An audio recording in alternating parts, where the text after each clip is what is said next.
Om Swastiastu. Assalamualaikum warahmatullahi wabarakatuh. Salam sejahtera untuk kita semua. Selamat pagi menjelang siang untuk daerah Bali tentunya. Pertama saya mohon maaf saya nggak hadir di sana.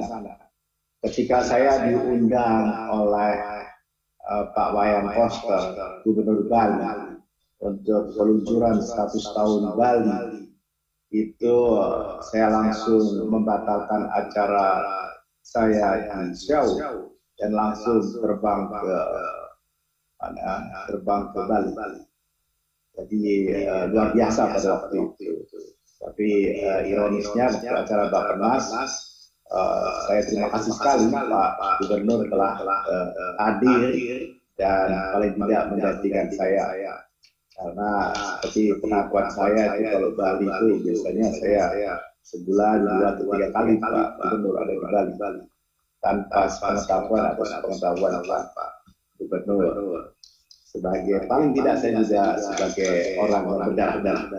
Jadi saya mohon maaf tidak bisa hadir dan saya juga baru saja sampai di Jakarta bisa kata-kata.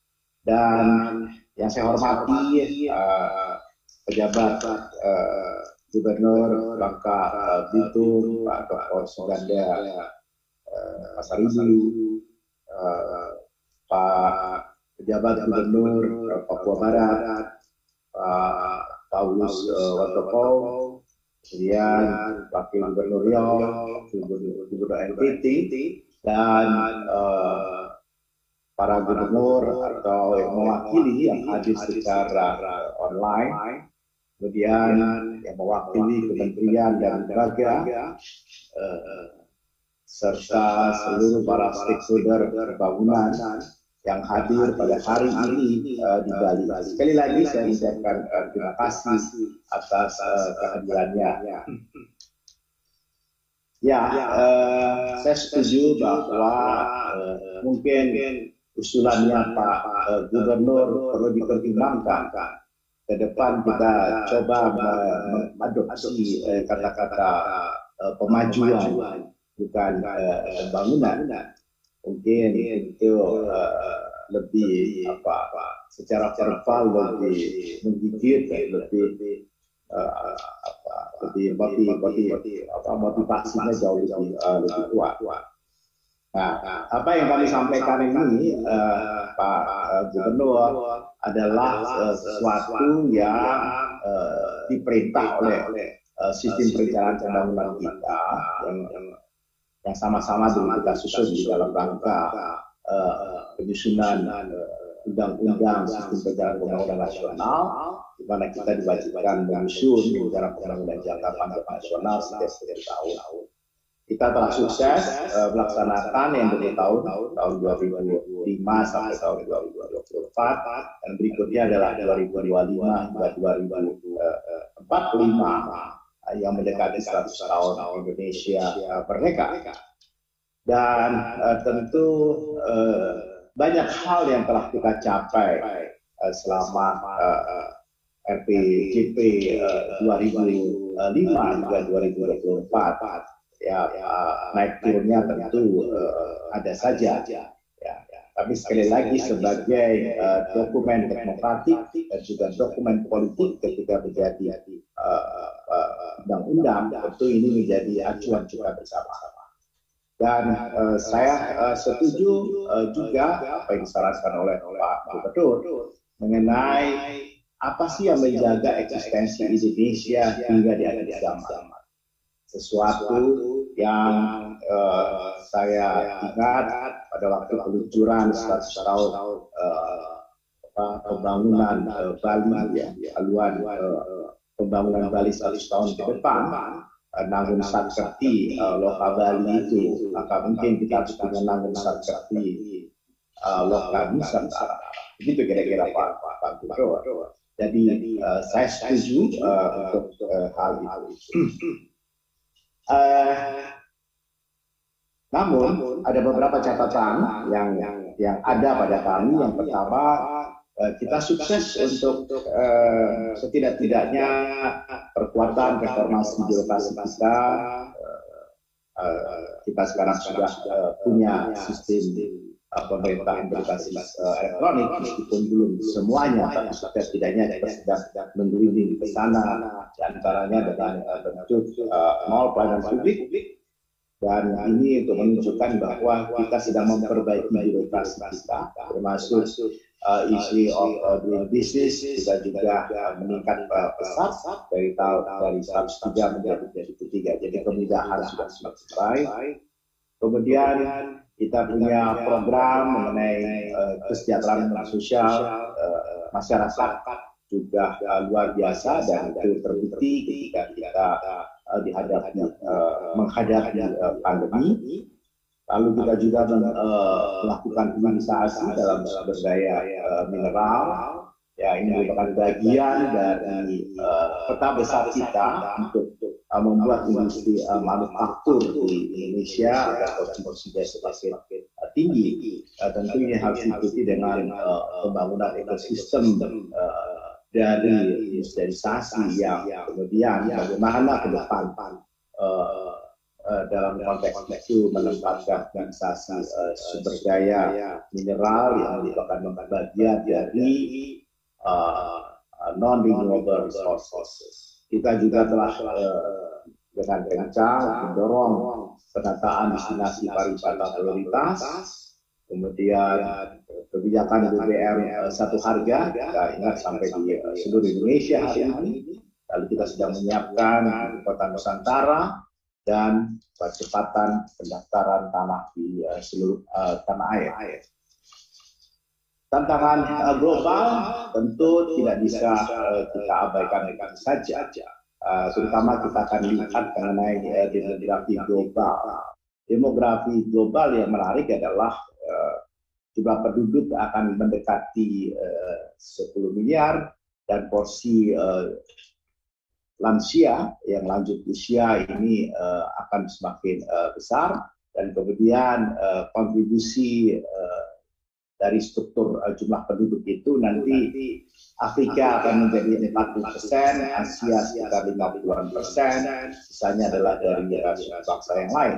Jadi nanti kalau 10 orang jalan di dunia, itu 4 orang adalah orang Afrika. Nanti pada 25 tahun ke depan. Dan disrupsi teknologi sudah kita nikmati hari ini, ya, dengan chatbot AI yang sekarang negara-negara maju sedang memikirkan bagaimana memitigasinya. Karena chatbot AI itu sekarang bisa menduplikasi 100, 200, 300 orang seperti Suharto Mono Arfa atau seorang Wayan Koster, ya, sedemikian rupa. Dan meskipun ada missing beberapa, tetapi setidak-tidaknya itu berbahaya juga. Jadi bagaimana batasan itu? Semua sedang berpikir ke arah sana. Jadi kecerdasan buatan yang dibuat oleh manusia sendiri ternyata mulai mengancam kita sendiri. Penduduk kelas menengah, middle, meningkat pesat, mendorong perdagangan internasional, sumber daya alam khususnya yang benar-benar menjadi sesuatu yang sekali akan renewable resource, kemudian di maritim, di perikanan, dan memikirkan mengenai perubahan iklim. Tahun depan diperkirakan bahkan mulai Agustus atau September cuaca sudah akan semakin panas, dan suhu global diperkirakan akan meningkat 1 sampai 1,5 derajat Celcius dalam waktu 10 tahun ke depan. Jadi kita juga harus sangat hati-hati, dan seperti saya sampaikan, dengan penduduk kelas menengah yang semakin besar tadi mendorong perdagangan internasional dan juga terbentuknya urbanisasi di dunia. Indonesia memiliki modal dasar pembangunan dalam menghadapi berbagai tantangan ke depan. Ya, dari sisi kependudukan, memang kita punya total fertility rate cenderung menurun. Kita akan mencoba bertahan di 2 agar jumlah penduduk kita tidak menurun terus. Diperkirakan jumlah penduduk kita akan menjadi nomor 6 pada tahun 2045, disalib oleh Nigeria yang TFR-nya masih tinggi, dan juga Pakistan. Bonus demografi mungkin kita akan nikmati hampir sampai dengan tahun 2039 atau 2040. kecuali kalau usia produktif kita dorong tidak hanya sampai 60, mungkin sampai 65, maka jendela dari bonus demografi akan semakin besar. Pendekatan ke depan tentu tidak bisa lagi hanya reform. Nah, mungkin transform ini memajukan, saya kira benar. Karena kalau transform itu yang diubah itu bukan lagi dibangun tapi dikedepankan. Ini perlu kita diskusi lebih intens soal ini. Maka visi Indonesia Emas 2045 adalah tetap saja bagian dari visi sebagaimana yang termaktub di dalam pembukaan Undang-Undang Dasar. Dan kita dalam rangka 20 tahun, kita menyebutnya negara Nusantara berdaulat, maju, dan berkelanjutan. Ya, negara Nusantara tentu yang berdaulat itu tentu kita tahu berdaulat seperti tadi yang disampaikan oleh Pak Wayan Koster, ya, berdaulat secara politik itu, dan politik itu termasuk politik ekonomi, politik keamanan, politik budaya, peradaban, dan seterusnya. Jadi dan itu membuat kita trans kita makin kuat, persatuan di antara kita semakin kokoh, dan kemudian kita mandiri dalam dan maju dalam kehidupan berekonomi, berbudaya, dan seterusnya. Dan yang paling penting, menjaga keberlanjutan. Dan keberlanjutan ini termasuk di dalamnya adalah bagaimana nilai-nilai yang diwariskan kepada kita ini tetap terjaga, bukan hanya keberlanjutan dari hal-hal yang bersifat fisik. Strategi besar untuk mencapai visi Indonesia Emas tahun 2045. Kita tahu seperti saya sampaikan tadi, ada visi abadi Indonesia sebagaimana yang termaktub di dalam pembukaan Undang-Undang Dasar.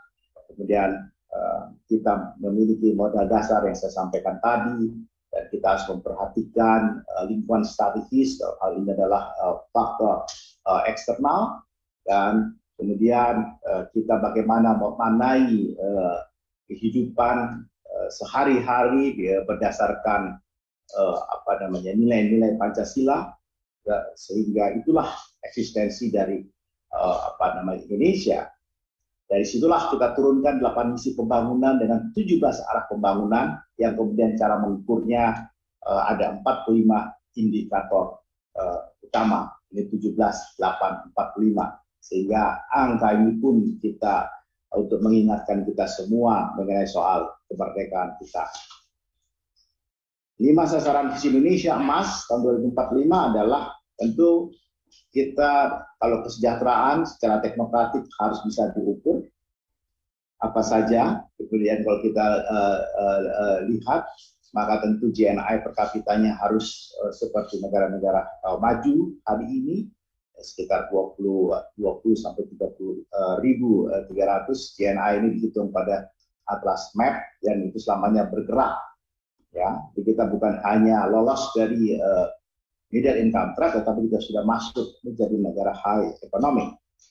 Dan yang paling penting, kontribusi dari sektor industri manufaktur bisa 30%, sehingga usahanya 28%, dan karena kita punya kekayaan adalah maritim, maritim kita itu harusnya juga mendekati 20% secara rendah, karena negara kita adalah negara kepulauan Republik Indonesia yang kayanya itu justru kaya oleh air.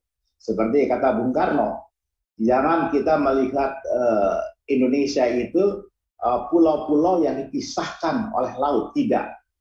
Tapi kita ini adalah sebuah samudra yang luar biasa, dan kemudian di sana itu ada daratan yang menyambungkan kita semua.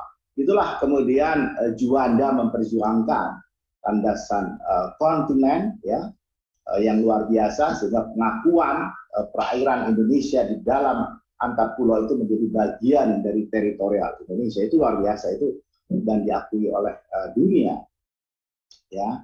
Dan kemudian gagasan itu diambil oleh UN.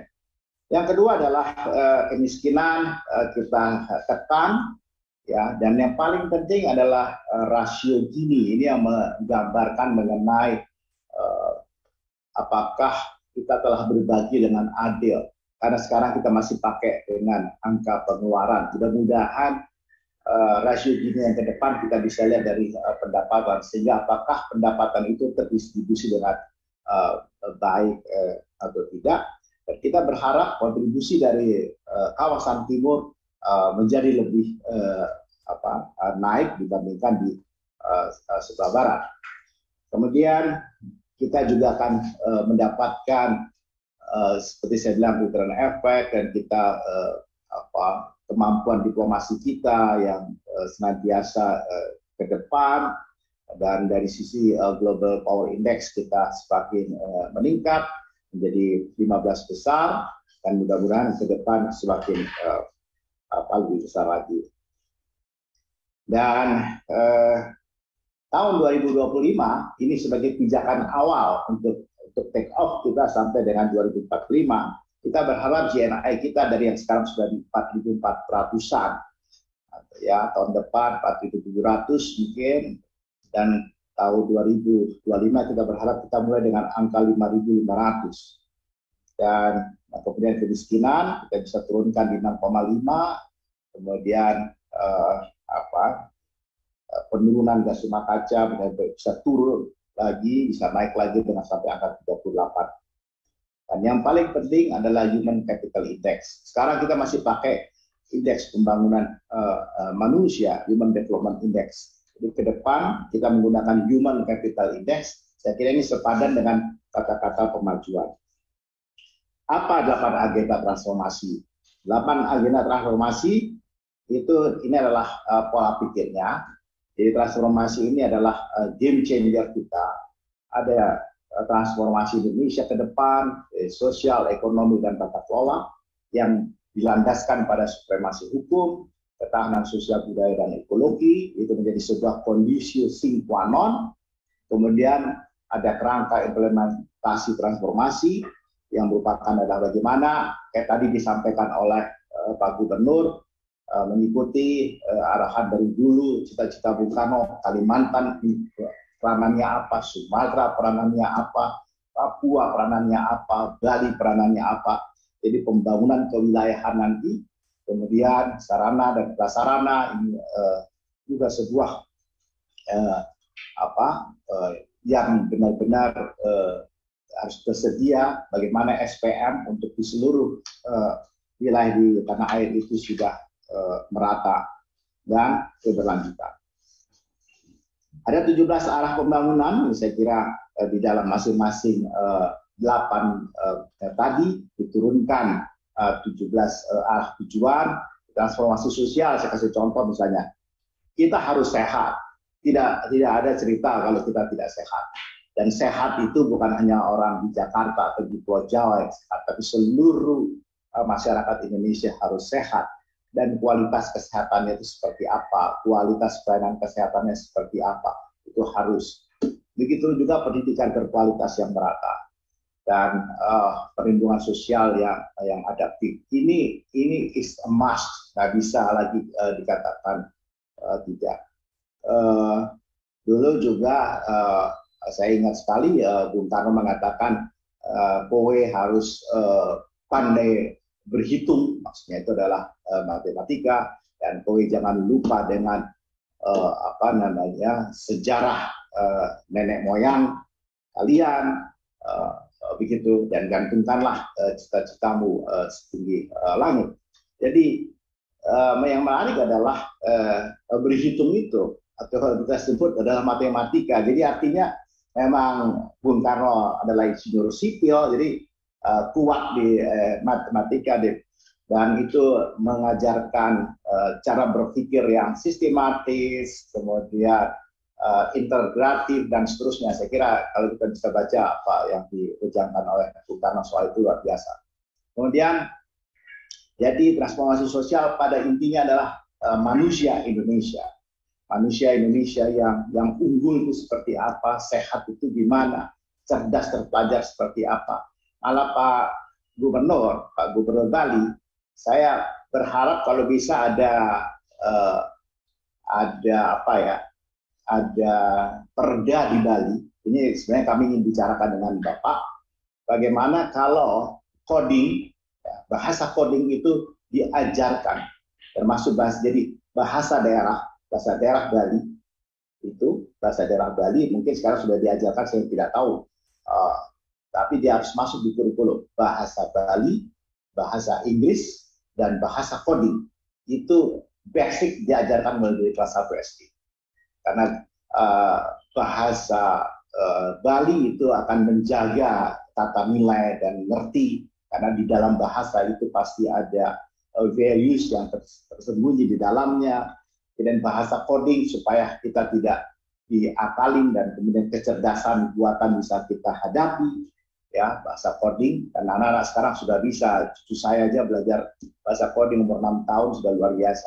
Kemudian bahasa Inggris is a must di mana di wilayah itu sebagai daerah wisata. Saya setuju pariwisata tidak lagi harus menjadi mendominasi di Bali, tetapi adalah backward linkage yang ada di dalamnya, industri, kemudian pangan dan seterusnya, itu harusnya menjadi andalan ke depan.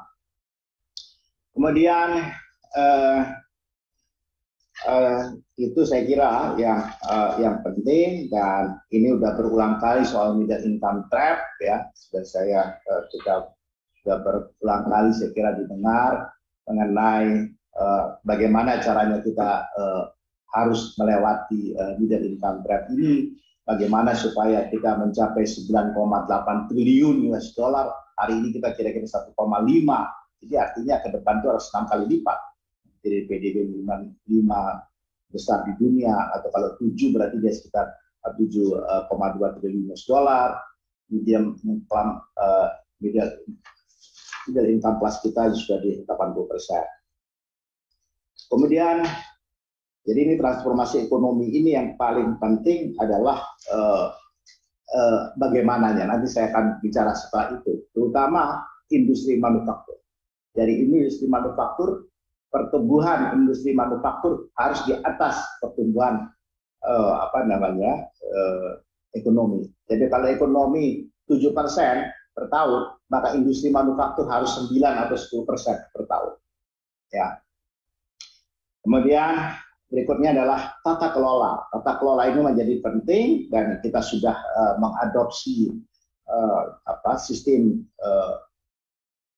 elektronik, dan hasilnya harusnya lebih mempermudah, dan harusnya cuma ada single window, tidak lagi banyak jenisnya. Dan kita juga di Bappenas sudah memikirkan mengenai single salary system ke depan. Ya, ini penting sekali supaya seseorang itu kalau dia pensiun itu dia tidak kemudian menjadi terpinggirkan, kemampuannya semakin menurun, mentang-mentang dia sudah pensiun. Tetapi pensiun benar-benar dia bisa menikmati jerih payahnya selama dia bekerja di peringkat apa saja. Jadi itu penting yang sedang kita kembangkan, termasuk adalah zero corruption.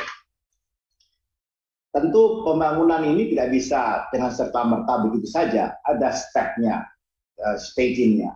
Pertama, penguatan fondasinya, kemudian akselerasinya, ekspansi global, dan kemudian mewujudkan Indonesia emas. Ini saya mau ambil saja, skip.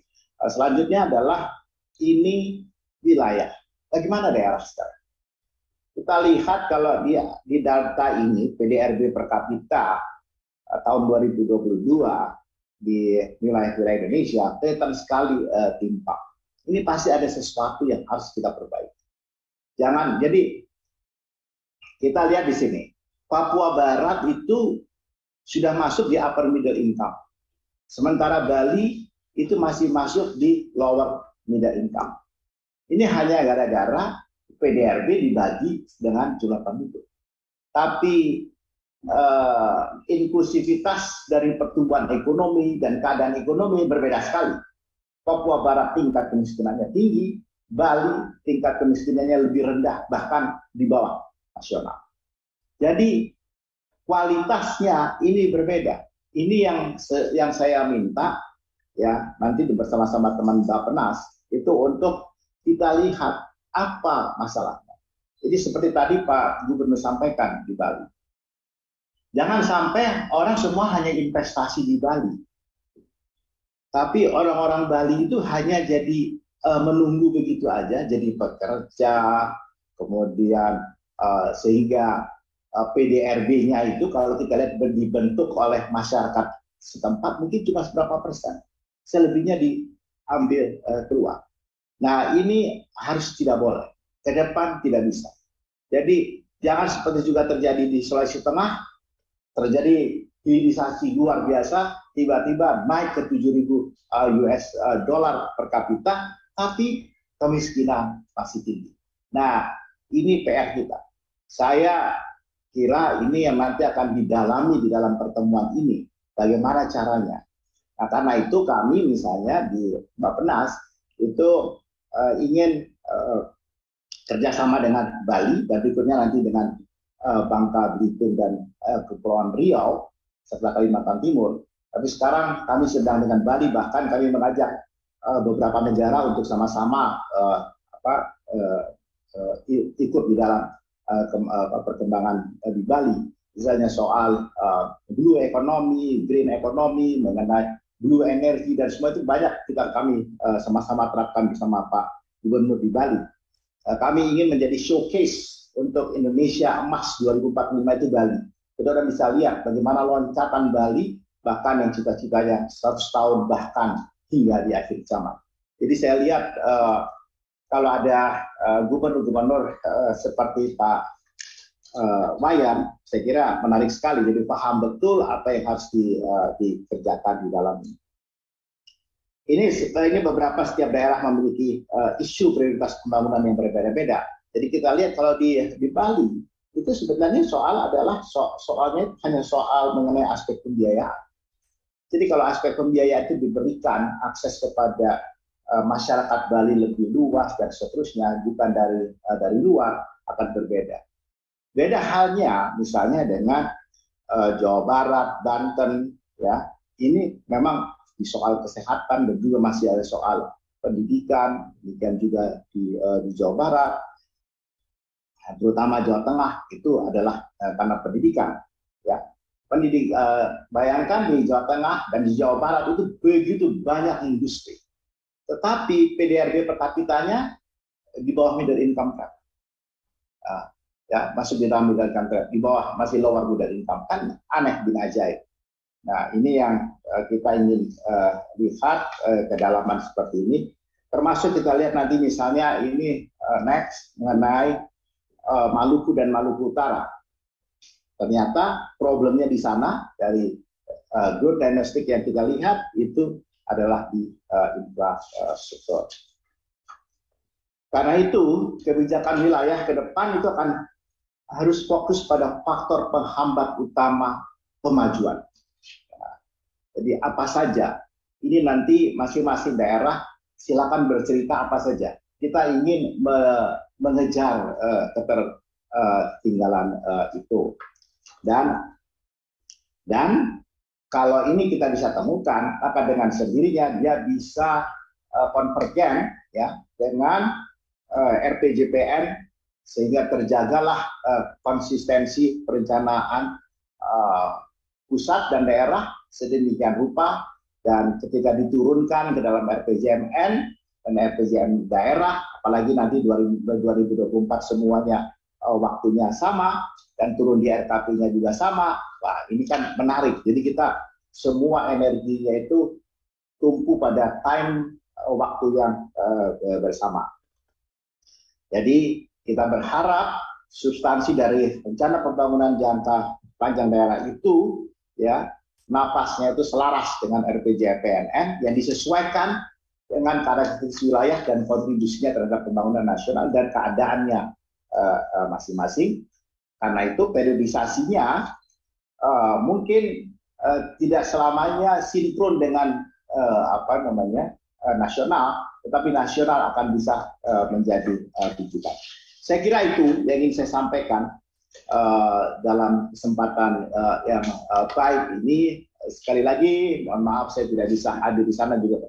Kalau saya tadi terbang langsung ke Bali itu Pak Gubernur, saya sampainya jam 11, setengah 12. Jadi saya mohon maaf, mudah-mudahan kita semua sehat. Saya juga dalam sedang pemulihan. Sekali lagi terima kasih atas masukannya Pak Gubernur yang tadi, dan kemudian pada hadirin yang nanti dibagi dan kita akan bicara lebih detail soal masing-masing dari potensi daerah dalam konteks RPJMN ke depan. Terima kasih. Om Santi Santi Santi Om Rahayu. Assalamualaikum warahmatullahi wabarakatuh. Dengan mengucapkan Bismillahirrahmanirrahim, perkenankanlah saya atas nama kita semua di sini, saya nyatakan Musrenbang Nas dalam rangka penyusunan rencana pembangunan jangka panjang nasional 2025-2045 dimulai. Terima kasih.